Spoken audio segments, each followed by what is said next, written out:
Bonjour, je suis Anne-France Didier, donc je travaille au secrétariat d'État à la mer et à la biodiversité du ministère de l'Environnement français. Et je suis parmi vous aujourd'hui pour montrer, parmi d'autres femmes, et je voulais remercier Tatiana, Daria et nos collègues algériens de nous accueillir aujourd'hui, en vous priant de bien vouloir excuser mon absence physique, mais je suis de tout cœur avec vous. Donc je souhaitais donc vous remercier de me donner l'occasion aujourd'hui de partager un petit peu avec vous la voix des femmes, la voix des femmes leaders en Méditerranée,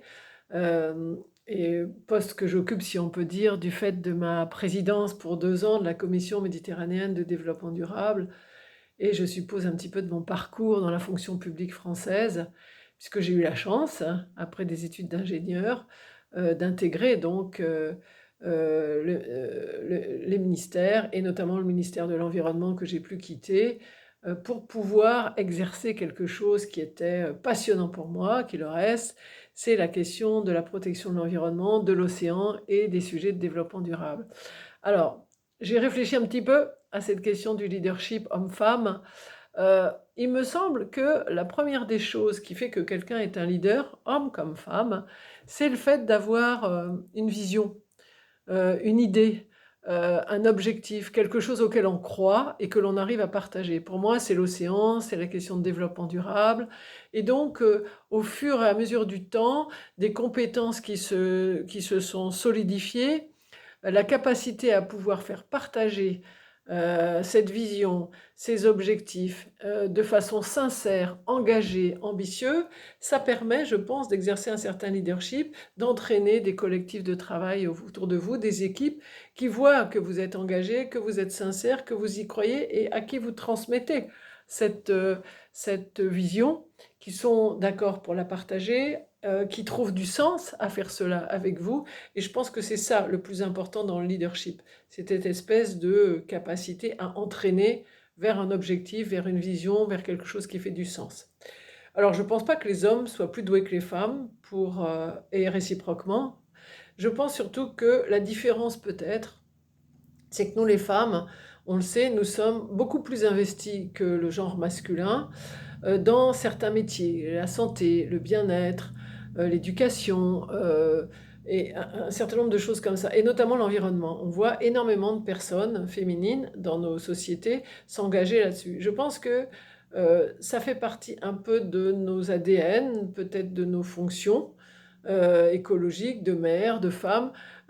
qui sont, comment dire, soucieuses effectivement du bien-être de nos proches, du bien-être par extension de l'humanité et du bon état écologique de l'océan, parce que nous faisons le lien entre ce bon état écologique, la santé de l'environnement, la qualité de l'environnement et la qualité de vie des gens qui y vivent. Nous faisons aussi le lien entre le fait de porter nos enfants et l'ensemble de l'humanité vers plus d'éducation sur tous les aspects de la société, parce que ça fait des sociétés plus pacifiques, moins en guerre, des gens qui se comprennent mieux, qui communiquent mieux. Ça produit effectivement des populations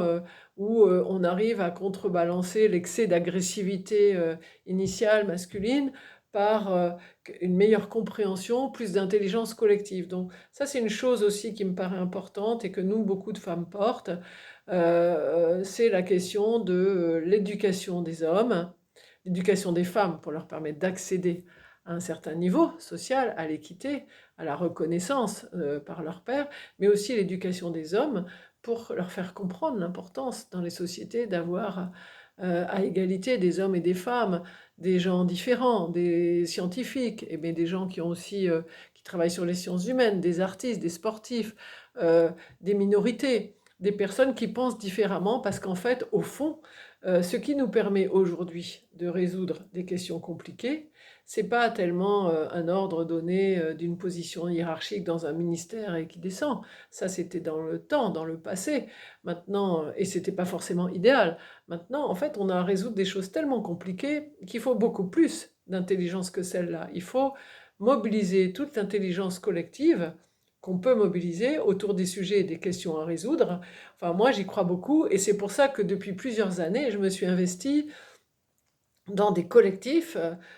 qui poursuivent les mêmes objectifs, quoique ayant des approches très différentes. Par exemple, un collectif national pour réduire le bruit sous-marin, et puis aussi un collectif qui s'appelle Génération Mère en France, qui est en fait un collectif d'acteurs pluridisciplinaires qui travaillent tous à un sujet qui est la sensibilisation à l'environnement marin, l'éducation des plus jeunes, l'éducation du public, l'éducation des usagers de la mer, tout ça pour faire comprendre les grands enjeux de l'océan et l'importance à préserver l'océan, parce que l'océan nous fournit des services et que nous avons absolument besoin de tous ces services, que ce soit des services non marchands, que ce soit des services sportifs, que ce soit le fait de se nourrir, etc. Ou bien le fait de transporter de la marchandise. Bon, bref, donc c'est très important de mobiliser des collectifs. Pour mobiliser des collectifs, c'est d'autres façons de travailler et c'est mettre en œuvre ce leadership dont je vous parlais pour rassembler les gens autour de projets d'une vision collective d'intérêt général. C'est pour cela que j'ai pris avec bonheur, en juin dernier, la responsabilité, la présidence de la CMDD pendant le temps où la France exerce cette présidence, parce que je suis convaincue du caractère holistique des objectifs de développement durable, je suis convaincue du fait qu'il faut une approche globale pour avoir une stratégie méditerranéenne de développement durable qui soit pertinente, qu'il faut traiter l'ensemble des sujets, des grands sujets, de façon très sérieuse, celui du changement climatique, celui de la biodiversité, celui de l'économie bleue, mais ensemble, parce que si chacun, défend simplement son précaré, ben on va avec des visions conflictuelles entre l'économie et l'environnement, comme ça a été le cas pendant plein d'années. Il faut absolument qu'on travaille tout ça ensemble. Il faut qu'on fasse comprendre aux uns et aux autres les enjeux de tout ça et la manière dont chacun peut opérer une transition dans ses modes de production et de consommation pour exercer des activités humaines tout en respectant le bon état écologique des milieux, dont celui de la Méditerranée, qui est vraiment un hotspot de biodiversité, mais aussi face au changement climatique, un hotspot qui est en danger. Donc moi, je suis heureuse de pouvoir conduire avec beaucoup d'énergie, d'engagement et d'enthousiasme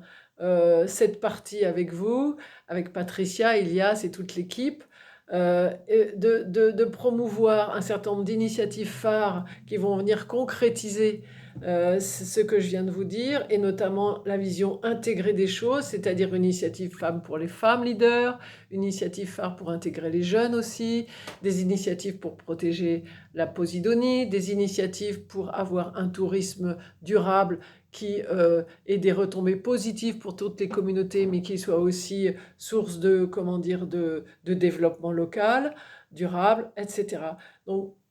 je voulais simplement vous dire cela, vous dire que je pense que ce leadership, il s'exerce d'abord et avant tout parce que on y croit, j'y crois, et qu'on a envie de travailler tous ensemble et de faire collectif dans la famille UNEP-MAP pour atteindre ces objectifs de développement durable et pour obtenir l'année prochaine une stratégie méditerranéenne de développement durable révisée qui soit pertinente et efficace pour l'avenir. Merci beaucoup, je vous souhaite un très bon colloque, une belle journée du littoral et à très bientôt. Au revoir.